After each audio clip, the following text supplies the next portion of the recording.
Hi, my name's Phil. I like talking about politics, and in this video I'd like to discuss the Home Secretary Priti Patel's comments on poverty and how it isn't the fault of government, the same government that's been in power for nearly 10 years. But first, if you'd like to see more of my videos, then please subscribe to the channel and click the bell notification icon. So the first thing I should really point out in Priti Patel's favour here is the Home Secretary refusing to accept the blame for poverty is actually a step forward. In fact, for the Conservatives, this is a giant stride forward. Theresa May's government refused to acknowledge that poverty even existed in the UK. All her ministers were towing this line, even the ones we now consider sensible, at least compared to the current crop. They all denied that the country has millions living in poverty. The most they would actually admit to was that there were some who were only just coping. Not too many, just some. And May had a word for these people. She called them jams, just about managing.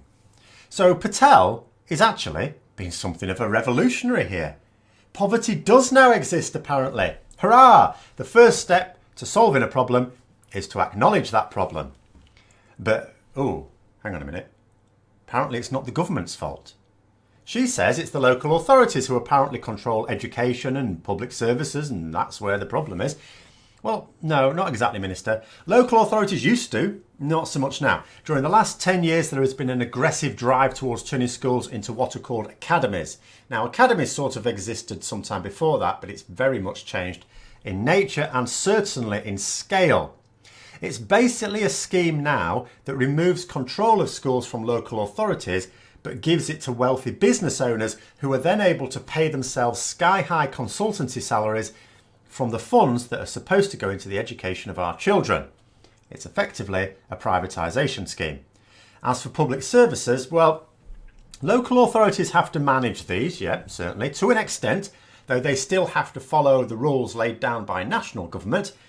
But those public services are not being funded, and that is the fault of the government. Plus, what funding is going into public services is, just as with schools, being split between actual spending and profit for a private contractor. This is why you always have to be so careful when looking at the amounts of funding that the government say they're providing.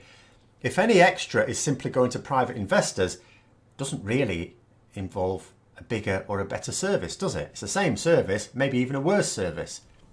Now, local authorities have a few sources of revenue. One is council tax. This is what households pay towards their local council. So, for example, I pay just over £1,000 a year. Secondly, you have business rates. So any local businesses that operate from premises that is not a home will pay these.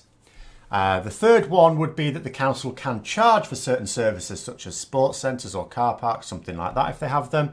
They can also try and raise donations to support local projects. And then four, money from the government, from central government.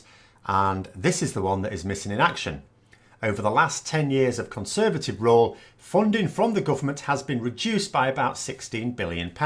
This represents a 60% cut in income for local authorities since the Conservatives came to power.